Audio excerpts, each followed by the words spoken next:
Good morning students.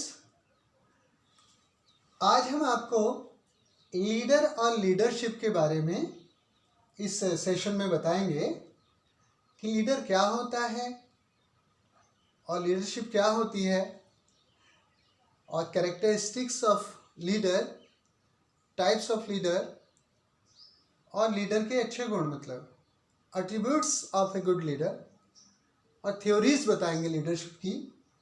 और ये chapter उन लोगों के लिए तो उपयोगी है ही जो सोशल साइकोलॉजी के स्टूडेंट हैं, लेकिन उनके लिए भी उपयोगी है जो लीडर बनना चाहते हैं सोसाइटी में। तो इसकी डेफिनेशन पे आते हैं। सबसे पहले leader, a leader is one who influence और लीड अदर्स।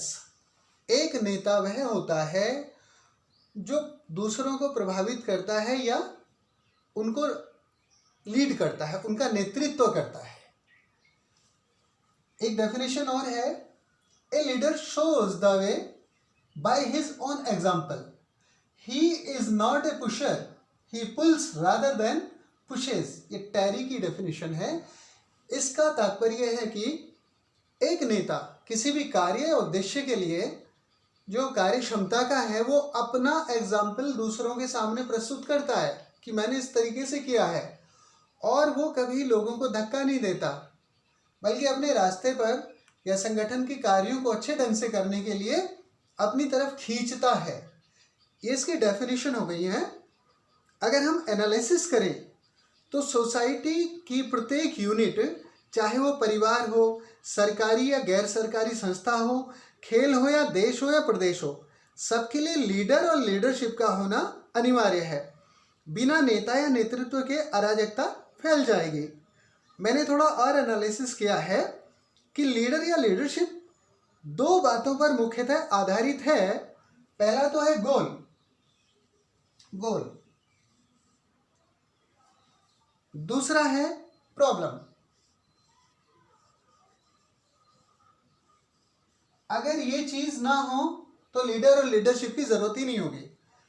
जब कोई लक्ष्य प्राप्त करना होता है, चाहे वो लीडर का हो या समूह का, तो भी लीडर की आवश्यकता पड़ती है।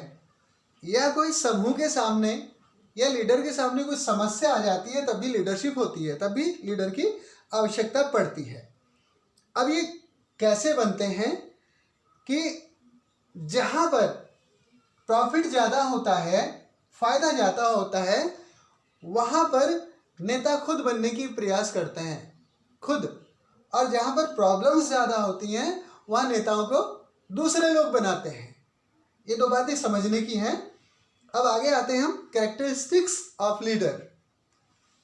कैरेक्टरिस्टिक्स ऑफ लीडर, नेता की विशेषताएं। सबसे पहली विशेषता नेता की होती है रिप्रेजेंटेटिव, प्रतिनिधि। नेता समूह का प्रतिनिधि माना जाता है और नेता की हर बात या नेता की कोई भी कार्य योजना पूरे समूह की बात या कार्य योजना मानी जाती है। फॉर एग्जाम्पल, किसी विश्वविद्यालय का अध्यक्ष अगर प्रशासन के सामने कोई बात रखता है तो ये माना जाता है कि ये पूरे छात्रों की समस्या है, पूरे छात्रों की बात है। दूसरा है टू इनिशिएट, नेता पहल करता है। कोई भी समस्या हो, उसका समाधान करना हो, या फिर भी किसी लक्ष्य की प्राप्ति के लिए कुछ कदम उठाने हो, तो नेता पहल करता है उस चीज में, सबसे पहले वो आगे आता है। तीसरा है टू डिसाइड द एम, लक्ष्य निर्धारित करता है। समूह के लक्ष्य बनाना होता है, वो नेता निर्धारित करता है कि हमें इस कार्य को करना है, इस लक्ष्य को प्राप्त करना है। चौथा है यूनिटी अमंग ऑर्गेनाइजेशन, संगठन की एकता। नेता का कार्य तभी अच्छा माना जाता है, विशेषता ये होती है कि जब संगठन में फूट पड़ जाती है तो संगठन कमजोर हो जाता है, कार्य अच्छे ढंग से नहीं हो पाते, न तो समस्या का समाधान हो पाता है और ना ही कोई उपलब्धि प्राप्त हो पाती है। इसलिए नेता सबसे पहला काम यही करता है कि संगठन में एकता बनी रहे। पांचवा है डिसीजन मेकिंग, निर्णय लेता है नेता। कई बार जब समूह के सदस्य या फिर मेंबर्स आपस में कोई निर्णय नहीं ले पाते, एक दूसरे का एक मत नहीं हो पाते एक दूसरे के विचारों से, तो वहाँ पे नेता निर्णय लेता है छठा है एक्सपेरिमेंट करता है। नेता प्रयोग करता रहता है कि किस ढंग से हम और अच्छी उपलब्धियां हासिल करें या समस्याओं का समाधान करें, प्रयोग करता है। सातवां है असेसमेंट, मूल्यांकन करता है अपने किए हुए प्रयोगों का या अपने किए हुए समूह के किए हुए अपने किए हुए कार्यों का मूल्यांकन करता है कि हमने इस तरीके से कार्य किए थे, इनका रिजल्ट्स कैसा रहा, इस चीज का मूल्यांकन करता है। आठवां है इंस्ट्रक्शंस, निर्देशन। नेता समूह के सदस्यों को निर्देश देता है कि ऐसे करना है, ऐसे नहीं करना है। नवां है मोटिवेशन, प्रेरणा देता है, चाहे वो अपने वक्तव्य से दे या खुद करके दिखाए या किन्हीं कार्यों को समस्या का समाधान करे या कार्यों को करे तो उन्हें अच्छे ढंग से करने की प्रेरणा देता है। और जो 10वां है, जो सबसे महत्वपूर्ण है, work culture improvement of organisation और ग्रुप, संगठन या समूह की कार्य संस्कृति में सुधार। कई बार क्या होता है कि विश्व तेजी से बदल रहा है, सोसाइटी भी तेजी से बदल रही है और पहले से बने हुए नियम, संविधान, उनमें सुधार की ज़रूरत होती है। तो नेता सोचता है, जो दूरदर्शी नेता होता है वो सोचता है कि ये जो वर्क कल्चर है इसको सुधार की ज़रूरत है इसमें, तो उसमें सुधार भी करता है कि कार्यशैली में सुधार करना चाहिए ताकि हम वर्तमान परिस्थितियों को देखकर अपना अचीवमेंट, गोल अचीव कर सकें तथा समस्याओं का समाधान अच्छे ढंग से कर सकें। ये यहाँ पे हम बता रहे हैं इस स्टेप में थ्योरीज ऑफ लीडरशिप, नेतृत्व के सिद्धांत, जिन पे आधारित कि भाई नेता कैसे बनते हैं या कैसे इनका निर्माण होता है, वो सिद्धांत हैं। कुछ तो इनमें परंपरागत हैं और कुछ बाद में डेवलप हुए हैं। सबसे पहला था ट्रेट थ्योरी ऑफ लीडरशिप, नेतृत्व का शील गुण सिद्धांत। ये इस आधार पर निर्भर था कि एक नेता में शारीरिक गुण बहुत अच्छे होने चाहिए कि लंबा चौड़ा शरीर, सुंदर, शक्तिशाली। मानसिक गुण बहुत अच्छे होने चाहिए कि उसकी बुद्धि का स्तर बहुत अच्छा हो, उसके वक्तव्यों का। तो इस प्रकार से ये ट्रेट थ्योरी ऑफ लीडरशिप, जो सामने से दिखने वाले गुण होते हैं वो बहुत अच्छे होने चाहिए लीडर में, ये इसकी पैरवी करता था ये सिद्धांत। दूसरा सिद्धांत है कैरिस्मेटिक थ्योरी ऑफ लीडरशिप, नेतृत्व का चमत्कारी सिद्धांत। इसमें अनुयायी, इस सिद्धांत में अनुयायियों का विश्वास होता था कि उनका जो नेता है वो एक चमत्कारी व्यक्ति हैं, उनमें एक चमत्कार छुपा हुआ है जो कठिन से कठिन हालात को भी, मुश्किलों को भी अपने चमत्कार से उनको दूर कर सकते हैं। जैसे कि गांधी जी को तो राजनेता के रूप में माना जाए तो गांधी जी को भी करिश्माई नेता मानते थे। कुछ साधु संतों को भी लोग चमत्कारी नेतृत्व मानते हैं कि ये चमत्कार कर सकते हैं कुछ। अब यहाँ पर आता है तीसरा बिहेवियरल थ्योरी ऑफ लीडरशिप। इस थ्योरी में ये मान्यता है कि नेता का व्यवहार के आधार पर, जैसा उसका व्यवहार है, जैसी परिस्थितियों में वो जैसा काम करता है, उसके आधार पर ये थ्योरी का निर्माण हुआ कि अगर उसका व्यवहार होना चाहिए, ये शील गुण का कोई फर्क नहीं पड़ता, केवल व्यवहारिक सिद्धांत ये कहता है कि व्यवहार कि कैसी परिस्थितियों में कैसा एडजस्टमेंट करता है, कैसे वो अपने समूह को आगे बढ़ा ले, कैसे वो अपने देश को आगे बढ़ाए या किसी भी जिसका वो मुखिया है उसको उसकी समस्याओं का समाधान कर सकता है। चौथा है सिचुएशनल थ्योरी ऑफ लीडरशिप। इसमें नेता परिस्थितिजन्य बनते हैं। जैसे कि परिस्थिति बना देती है किसी को नेता, जैसे कि कोई आपदा आई या कोई भी समस्या आई और आम समूह में से, उस समूह में से कोई एक व्यक्ति उनका मार्गदर्शन करने लगे और उसका मार्गदर्शन उपयोगी सिद्ध होने लगे लोगों के लिए, तो लोग उसको नेता मान लेते हैं। इसको सिचुएशनल थ्योरी ऑफ लीडरशिप कहते हैं कि परिस्थितियां किसी को नेता बना देती हैं। पांचवा है फॉलोअर थ्योरी ऑफ लीडरशिप। किन्हीं गुणों से प्रभावित होकर किसी व्यक्ति के कुछ लोग उसको फॉलो करने लगते हैं, चाहे वो बोलने का गुण हो या फिर एक्टिंग का गुण हो, किसी भी कोई गुण होना चाहिए कि उस गुण से प्रभावित होकर लोग उसको फॉलो करने लगे, तो फॉलोअर थ्योरी ऑफ लीडरशिप है। अब एक महत्वपूर्ण थ्योरी है इंटरैक्शनल थ्योरी ऑफ लीडरशिप, नेतृत्व का अंतःक्रिया सिद्धांत। ये महत्वपूर्ण इसलिए है कि इसमें नेता और जो समूह होता है उसके बीच में इंटरेक्शन होता रहता है, चाहे वो संवाद के माध्यम से हो, संचार के माध्यम से हो। इनमें सब एक दूसरे को समझते हैं। नेता समूह की हर समस्या को समझता है और नेता हर समूह के सदस्यों से जुड़ा रहता है। समूह के सदस्य भी नेता से संचार करते रहते हैं, यानी कि जुड़े रहते हैं उससे। इसमें कभी कभी ये होता है कि जैसे समूह के सदस्यों की आशा कुछ और होती है और नेता उनकी आशाओं के विरुद्ध अगर कोई डिसीजन ले लेता है, फिर भी समूह के सदस्य उसके इस अंतःक्रिया के स्वरूप उसका विरोध नहीं करते और उसके सिद्धांतों को स्वीकार कर लेते हैं। ये अंतःक्रिया सिद्धांत होता है, ये ज़्यादातर डेमोक्रेसी पर आधारित होता है।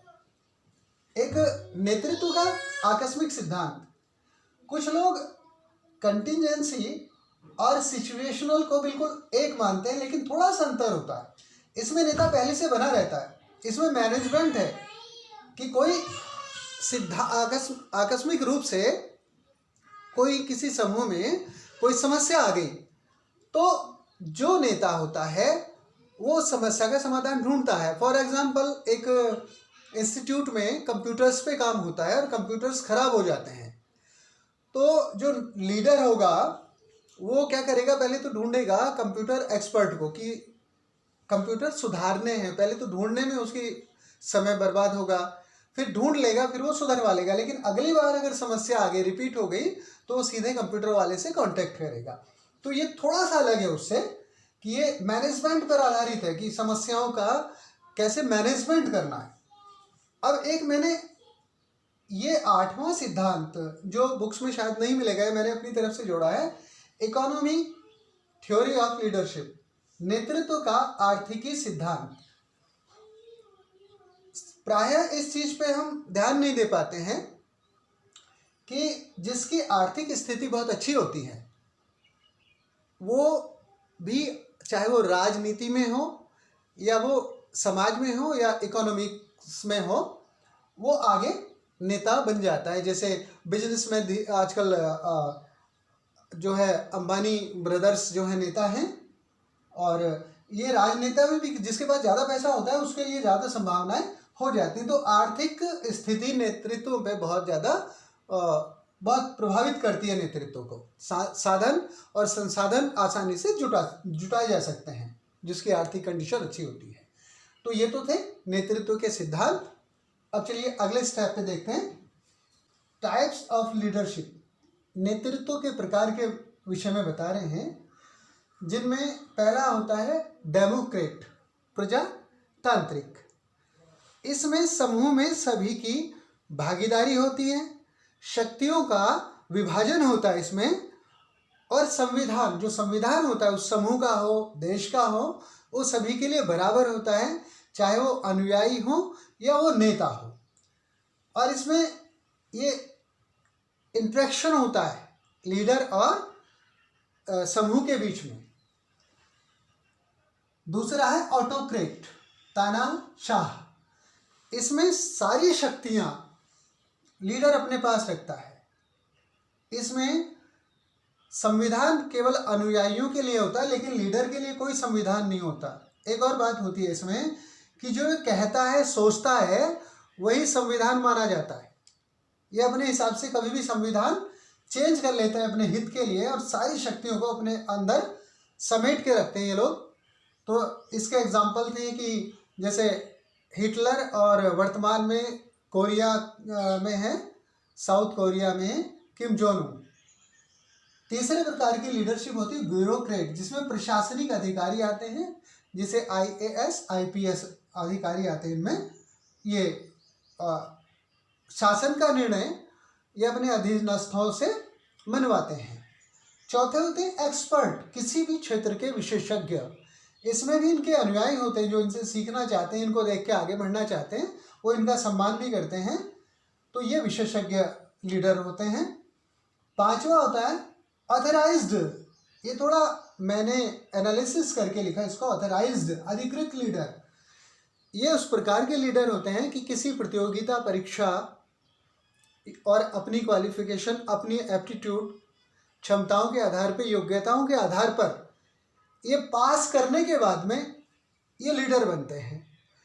जैसे कि अधिकारी वगैरह हो गए, और इनके निर्देशों को, संस्था संबंधी निर्देशों को बाध्यतापूर्वक पालन करना ही पड़ता है इनके अधीनस्थों को।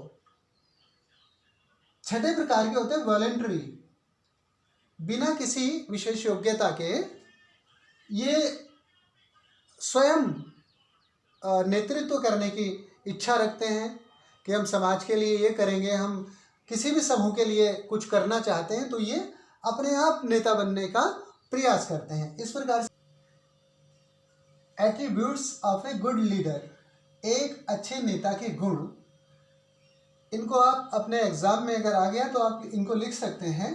आप ये ना सोचें कि ये बुक में ऐसा नहीं लिखा हुआ है या बुक में नहीं है, आप इनको लिख सकते हैं। सबसे पहला उसका गुण होना चाहिए इंटेलिजेंस। अगर नेता बुद्धिमान होगा तो चीज़ों को अच्छी तरह से समझ पाएगा, सोच पाएगा और समस्या का हल भी कर पाएगा, और समायोजन की क्षमता भी उसकी अच्छी रहेगी। दूसरा एम्पैथी, समानुभूति। अनुयायियों की समस्याओं को नज़रअंदाज न करे, उनकी समस्याओं को समझे और उन समस्याओं का समाधान खोजने की कोशिश करें, उनके दुख दर्द में बराबर का हिस्सेदार रहे, उसको एम्पैथी कहते हैं। तीसरा है कम्युनिकेशन स्किल, संप्रेषण कौशल होना चाहिए उसके अंदर। ऐसा नहीं कि लीडर बन गया और फिर उसके बाद में अनुयायियों से दूरी बना ली, या फिर अनुयायियों से अपना बातचीत नहीं पहुंचा पाए और ना उनकी सुन रहा है। उसके अंदर कम्युनिकेशन स्किल का होना बहुत ज़रूरी है। इतना अच्छे ढंग से वो संप्रेषण कर सकता हो कि अनुयायियों तक अपने विचार पहुंचा सके, अपने निर्देश पहुंचा सके और अनुयायी उनको अच्छी तरह से समझ सकें। चौथा है एक्सपीरियंस, अनुभव। नेता को उसके फील्ड का, उसके कार्य क्षेत्र का अनुभव होना चाहिए। अगर अनुभव नहीं है तो फिर कार्य अच्छे ढंग से नहीं हो पाएगा। अनुभव है तो उसको पहले से पता है कि किस मोड़ पर, कहाँ, किस स्टेप पर कोई समस्या आती है, उसका समाधान कर लेंगे। एक्सपीरियंस नहीं है तो वो किंकर्तव्य विमूढ़ हो सकता है। पांचवें नंबर पे ट्रेनिंग बहुत ज़रूरी है, प्रशिक्षण। किसी भी फील्ड में लीडर के लिए ट्रेनिंग का होना बहुत ज़रूरी है। ऐसा नहीं है कोई नेता बनने के लिए समझने लगे कि मेरे पास पूरा ज्ञान है या मैं पूरी तरह से ट्रेंड हूँ, ऐसा नहीं होता है। उसको ट्रेनिंग लेनी चाहिए, प्रशिक्षण की आवश्यकता पड़ती ही है। छठे नंबर पे है कॉन्फिडेंस, आत्मविश्वास होना चाहिए नेता के अंदर। अपनी हर समस्या आए तब भी वो उसका सामना आत्मविश्वास से करे कि उसके अंदर इतना आना चाहिए कि मेरे अंदर इतनी क्षमता है कि मैं खुद को या अपने समूह को इन मुश्किल हालातों से बाहर निकाल सकता हूँ। इतना कॉन्फिडेंस होना चाहिए कि चाहे कितना भी कठिन लक्ष्य हमारे सामने है, मैं और मेरा समूह मिलकर उसे प्राप्त कर लेंगे। सातवें नंबर पे है पेशेंस। कभी भी हमेशा हालात एक जैसे नहीं रहते, उतार चढ़ाव कार्यों में समस्याओं के कारण आते जाते रहते हैं। उस समय अगर नेता धैर्य रखे तो बहुत अच्छा समझा जाता है। आठवें नंबर पे कहीं नहीं लिखा है लेकिन मैं कहता हूँ कि फिजिकल फिटनेस का होना बहुत ज़रूरी है। अगर नेता फिजिकल फिट है तभी वो अपने कार्य ढंग से कर पाएगा। फिजिकल बीमार है तो उसकी कार्यों में भी रुकावट उत्पन्न होगी। नया है गुड स्पीकर। ये वैसे कम्युनिकेशन स्किल का ही एक हिस्सा है, लेकिन ये अलग से इसलिए लिखा है अच्छा वक्ता कि नेता अगर एक अच्छा वक्ता का मतलब ये होता है कि संतुलित शब्दों का प्रयोग करे, संतुलित शब्दों का प्रयोग करे। जोश में आकर ये नहीं कि भीड़ देखी और कुछ भी बोल दिया, या फिर भीड़ कम देखी और वहाँ भी चिढ़ गए। वहाँ भी वो समान बिल्कुल समभाव से और बिल्कुल जो उसका उद्देश्य था उनको बोलें।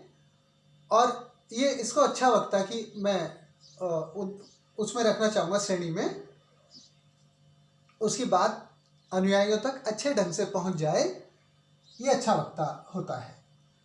10वां है एनालिटिकल थिंकिंग, विश्लेषणात्मक चिंतन होना चाहिए नेता में। कई बार क्या होता है कि लीडर बन गए या हम प्रशासनिक अधिकारी हैं तो कुछ निगेटिव लोग हमसे किसी की बुराई करते हैं तो किसी की तारीफ करते हैं। वहाँ पे नेता को खुद सोचना चाहिए कि यार ऐसे में कोई अगर मेरे से किसी की निंदा कर रहा है, कल को मेरी निंदा किसी और से करता होगा, इसलिए मुझे इस बात पर ध्यान नहीं देना चाहिए। मुझे तथ्यों को अपने हिसाब से जांचना परखना चाहिए, तब कहीं जाके कुछ रिएक्शन करना चाहिए या रिस्पॉन्स देना चाहिए। ना तो किसी के बारे में ज़्यादा अच्छा सोचना चाहिए, ना ज़्यादा बुरा, केवल लक्ष्य पर दृष्टि रखनी चाहिए। इसको मैं एनालिटिकल थिंकिंग का नाम देता हूँ। ये एक अच्छे नेता के गुण हैं। उम्मीद है आपको ये जो आज का सेशन है अच्छा लगा होगा। अगर आप चाहते हैं कि आगे भी इसी प्रकार से टीचिंग के सेशन में लेकर आता रहूं, तो आप इस वीडियो को लाइक कीजिए और अपने क्लासमेट्स में शेयर कीजिए। साथ ही जो लीडरशिप के इच्छुक हैं उनको भी शेयर कीजिए और हमारे चैनल को सब्सक्राइब अवश्य कीजिए बेल आइकन का बटन दबाकर। धन्यवाद।